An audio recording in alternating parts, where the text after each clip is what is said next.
Salam sejahtera bagi kita semua. Perkenalkan, nama saya Hana Suteja.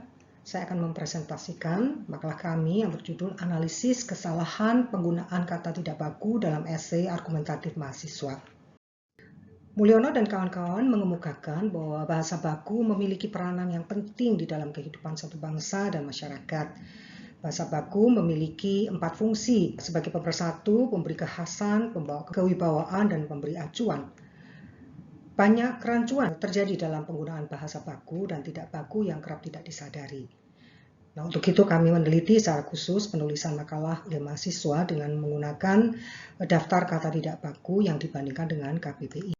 Pertanyaan riset kami ada 3. Pertama, apakah daftar kata baku dan tidak baku yang diambil dari 12 daftar dari situs internet sudah sesuai dengan KBBI atau tidak? Yang kedua, apa saja jenis kesalahan kata tidak baku dalam sampel esei? Dan ketiga, apa penyebab kesalahan tersebut? Selanjutnya, Bapak Hananto, rekan saya akan menjelaskan metodologi penelitian kami beserta hasilnya. Perkenalkan, nama saya Hananto. Dalam kesempatan ini saya akan mempresentasikan bagian metodologi dan hasil yang bersifat kuantitatif. Yang pertama, saya akan menjelaskan cara pembuatan daftar kata tidak baku. Kemudian nanti yang kedua saya akan menjelaskan penggunaan daftar kata tidak baku ini untuk melakukan analisis penggunaan kata tidak baku dalam esai argumentatif mahasiswa. Daftar kata tidak baku dibuat berdasarkan 12 sumber daftar kata tidak baku yang ada di internet. Setiap sumber memberikan daftar kata dengan jumlah yang bervariasi seperti terlihat dalam tabel ini. Jumlah keseluruhan kata tidak baku dari ke-12 daftar ini adalah 3032 kata. Sumber atau referensi lengkap dapat dilihat di daftar pustaka makalah kami. Ada beberapa kesalahan yang ditemukan di dalam 12 daftar kata tersebut. Daftar kata baku diperiksa dan beberapa kata baku yang meragukan diperiksa dengan menggunakan KBBI daring. Tabel ini menunjukkan adanya 33 kata atau word type yang salah di bagian kolom baku dari 12 sumber tadi. Berikut adalah contoh bentuk baku dan tidak baku menurut KBBI daring. Misalnya bentuk bakunya adalah sutra, sedangkan bentuk tidak bakunya adalah sutera. Hasil akhir dari daftar kata tidak baku atau DKTB adalah 948 kata tidak baku yang dipadankan dengan kata baku dalam 2 kolom yang berbeda di Microsoft Excel. Daftar kata ini diurutkan menurut abjad. Kedua tabel ini menunjukkan daftar kata tidak baku beserta bentuk bakunya dari bagian yang paling depan dan yang paling akhir. Daftar kata tidak baku yang dihasilkan digunakan untuk memeriksa kata-kata tidak baku dalam esai argumentatif mahasiswa. Dalam membuat esai, mahasiswa bekerja dalam kelompok yang terdiri dari 3-5 mahasiswa. Tabel ini menunjukkan jumlah kelompok dan dalam setiap kelasnya. Total ada 59 esai dari 7 kelas. Langkah pertama adalah mengubah esai argumentatif mahasiswa menjadi daftar kata dengan program Encont yang dibuat oleh Anthony Lawrence. Berikut ini adalah sebuah contoh tampilan esai argumentatif yang dilihat dengan program Encont. Bagian kanan ini menunjukkan jumlah file dari esai argumentatif yang akan dianalisis. Hasilnya adalah sebuah daftar kata yang terdiri dari 7.188 word types atau jenis kata dan 79.941 word tokens atau frekuensi yang nantinya akan dicari kata-kata tidak bakunya di dalam daftar tersebut. Hasil daftar kata dari esai argumentatif mahasiswa yang dihasilkan oleh program Encon tadi, kemudian disimpan menjadi sebuah file teks seperti tampak pada gambar ini. Daftar kata dari esai argumentatif dibuka di file daftar kata tidak baku. Dengan menggunakan fungsi-fungsi di Microsoft Excel, maka dengan mudah dapat ditemukan kata-kata tidak baku yang ada di daftar kata dari esai argumentatif itu, beserta jumlah frekuensi atau tokennya. Hasilnya adalah 73 kata tidak baku atau 331 tokens atau frekuensi kata. Jumlah token ini kemudian dibandingkan dengan frekuensi atau token dari bentuk bakunya. Ada 41 atau sekitar 56% kata-kata tidak baku yang frekuensinya lebih besar dari frekuensi kata bakunya. Sedangkan bentuk baku yang frekuensinya lebih besar dari frekuensi kata baku ada 32 kata atau sekitar 44%. Berikut adalah tabel lengkap dari 41 kata tidak baku yang frekuensinya lebih banyak dari frekuensi kata bakunya. Misalnya kata mempengaruhi digunakan sebanyak 67 kali, sedangkan bentuk bakunya menurut KBBI Daring yaitu memengaruhi hanya digunakan sebanyak 12 kali.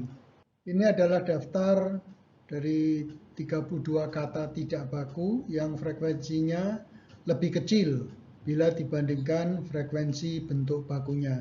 Misalnya kata tidak baku coklat hanya 35 kali, sedangkan bentuk bakunya coklat lebih sering dipakai yaitu sebanyak 77 kali.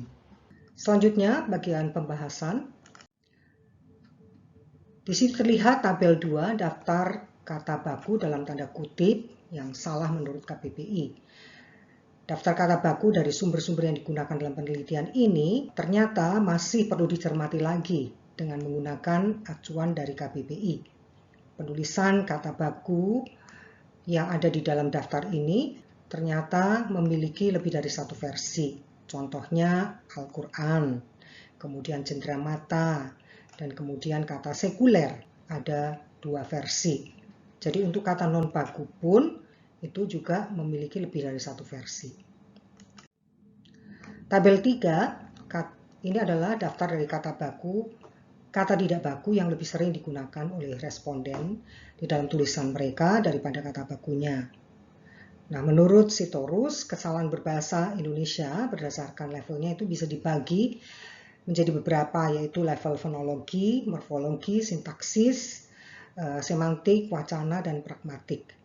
Untuk penelitian kami hanya memfokuskan diri pada 2 level saja, yaitu level fonologi dan morfologi, serta non-morfologinya. Kesalahan pada tataran fonologi berupa perubahan bentuk dan pelafalan. Ada 5 perubahan yang terjadi. Yang pertama adalah penambahan atau penghilangan bunyi vokal, seperti yang terlihat di sini, yang ditulis dengan tulisan tebal itu adalah perbedaan kata tidak baku dari kata bakunya. Kemudian perubahan bunyi vokal atau vokal rangkap bisa dilihat di sini. Selanjutnya ada juga penambahan bunyi konsonan, ya khususnya dari kata-kata asing yaitu dari bahasa Inggris. Kemudian juga penghilangan bunyi konsonan dan konsonan vokal. Di sini juga kita bisa melihat ada beberapa kata dari bahasa Inggris juga yang cukup dominan. Berikutnya, yang kelima adalah perubahan bunyi konsonan. Jadi penggantian konsonan F menjadi P, K menjadi C, bujet, J menjadi D, J, dan J menjadi G. Ya, di sini semua adalah dari bahasa asing atau bahasa serapan bahasa Inggris.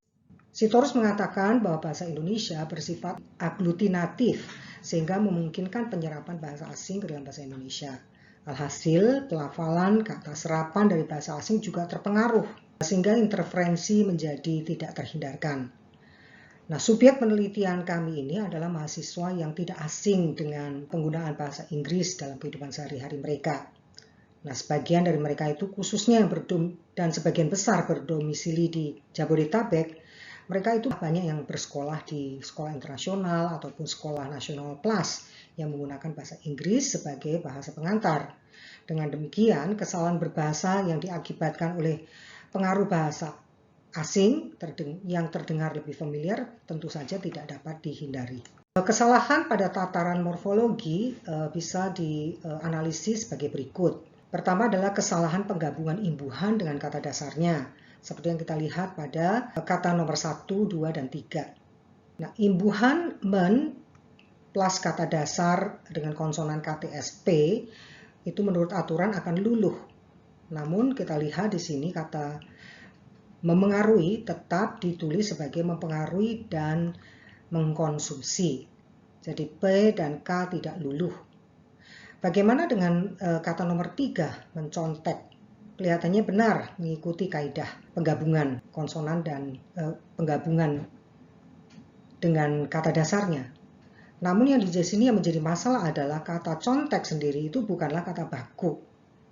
Sehingga ketika digabungkan kelihatannya benar tetapi ternyata salah. Itu bukan kata yang baku. Kata dasar bakunya adalah sontek. Sehingga ketika ditambahkan dengan men menjadi menyontek, bukan mencontek. Bagaimana dengan ter yang digabungkan dengan kata dasar yang mengandung unsur R atau er? Ya, seharusnya ter berubah menjadi te. Tapi di sini bentuk tidak bakunya ter masih tetap ditulis secara penuh dan bukan te percaya. Berikutnya dengan penulisan partikel pun ya, yang ditulis tersambung. Partikel pun ditulis tersambung jika mengikuti konjungsi ya seperti walaupun, meskipun. Namun seharusnya ditulis terpisah jika tidak mengikuti konjungsi seperti apapun, kamu pun. Nah, kata siapa itu bukanlah konjungsi, jadi tidak dapat ditulis tersambung. Jadi seharusnya bentuk bakunya terpisah seperti ini. Kemudian kesalahan berikutnya pada penulisan kata majemuk, sama seperti partikel pun, kata majemuk ini juga bisa ditulis tersambung maupun terpisah. Contoh yang terpisah adalah rumah sakit, orang tua. Kemudian yang digabung misalnya sapu tangan, olahraga. Bagaimana dengan cenderamata? Nah, kalau menurut kata bakunya, jika kita mengecek cenderamata seharusnya ditulis dengan terpisah. Nah, pengguna seringkali tidak dapat membedakan kapan harus mengikuti kaidah bahasa tulis dan kapan menggunakan kaidah bahasa lisan. Karena kalau kita mengucapkan dalam bahasa lisan itu semuanya khususnya untuk partikel, pengucapan partikel, kata dengan partikel dan juga kata majemuk. Itu semua terdengar seperti satu kata. Sehingga ketika dituliskan dianggap itu adalah satu kata. Walaupun ternyata salah. Kemudian ada kesalahan pada tataran non-morfologi. Sitorus mengatakan bahwa kesalahan non-morfologi merupakan proses pembentukan kata dengan menggunakan aturan singkatan atau akronim. Nah, yang kata tidak baku yang kami temukan ya dalam esai itu adalah kata admin yang seharusnya ditulis administrator. Ya. Kata admin memang sangat sering terdengar ya dalam keseharian kita. Ketika kita sedang membicarakan proses pendaftaran, belanja online, atau berhubungan dengan staf kantor. Nah, frekuensi penggunaan kata-kata bahasa lisan yang tinggi ini seringkali tidak sadari dan dapat menimbulkan kerancuan, sehingga penggunanya tidak dapat membedakan mana yang baku dan mana yang tidak baku. Dan alasannya sederhana, mengapa kebanyakan penutur lebih sering menggunakan akronim daripada kata kepanjangannya, adalah karena akronim jauh lebih ringkas atau pendek ya dan lebih mudah dilafalkan tentunya. Kesalahan non-morfologi yang terakhir adalah pada kata pembaharuan. Ya. Menurut Ivan Lenin, kata pembaharuan ini adalah kata lama dibandingkan dengan kata pembaruan. Permasalahan yang terjadi yang menimbulkan kerancuan adalah kedua-duanya dipakai sehingga seringkali orang tidak menyadari ya bahwa bentuk baku yang seharusnya adalah pembaruan dan bukan pembaharuan. Akhirnya kita sampai pada kesimpulan Ada 3 kesimpulan. Yang pertama, daftar kata baku dan tidak baku yang ada di beberapa situs internet itu tidak dapat selalu dijadikan acuan untuk menentukan kata baku dan tidak bakunya. Pengguna tetap harus mengecek kata baku di KBBI, karena KBBI adalah sumber yang sudah baku, ya, yang sudah diakui sebagai acuan untuk menentukan kata baku. Hal yang kedua, kesalahan dalam sampel essay dapat dijelaskan pada tataran fonologi, morfologi, dan non-morfologi. Pada tataran fonologi terjadi kesalahan pada perubahan, penambahan, dan penghilangan bunyi vokal dan konsonan atau vokal rangkap, sehingga penulisan kata menjadi tidak baku. Pada tataran morfologi, kesalahan terjadi dalam penggabungan afiks dan kata dasarnya. Kemudian juga ada penulisan kata majemuk dan bentuk terikat. Kesalahan penggunaan akronim dan kata lama sebagai kata baku juga didapati pada tataran non-morfologi. Kesimpulan yang ketiga adalah penelitian ini mengindikasikan kesulitan yang dialami oleh subjek dalam membedakan kosakata baku dan tidak baku. Hal ini mungkin terjadi karena subjek tidak memiliki pengetahuan yang benar tentang kata baku dan mereka juga tidak mengeceknya di KBBI sebelum menulisnya. Kesalahan dalam penulisan dan pelafalan kata tidak baku mungkin juga diakibatkan oleh pengaruh kosakata asing yang diserap ke dalam bahasa Indonesia. Hal ini seringkali tidak disadari oleh penggunanya karena mereka lebih familiar dengan penulisan bahasa asing, khususnya bahasa Inggris. Namun data juga menunjukkan sebagian subjek menggunakan kata-kata baku yang benar dalam tulisan mereka. Jadi penelitian ini tidak dapat menyimpulkan secara konklusif apakah subjek benar-benar memiliki pengetahuan yang benar tentang perbedaan kata baku dan tidak bakunya. Berikut adalah referensi yang kami gunakan untuk presentasi ini. Sekian presentasi kami. Terima kasih untuk perhatiannya.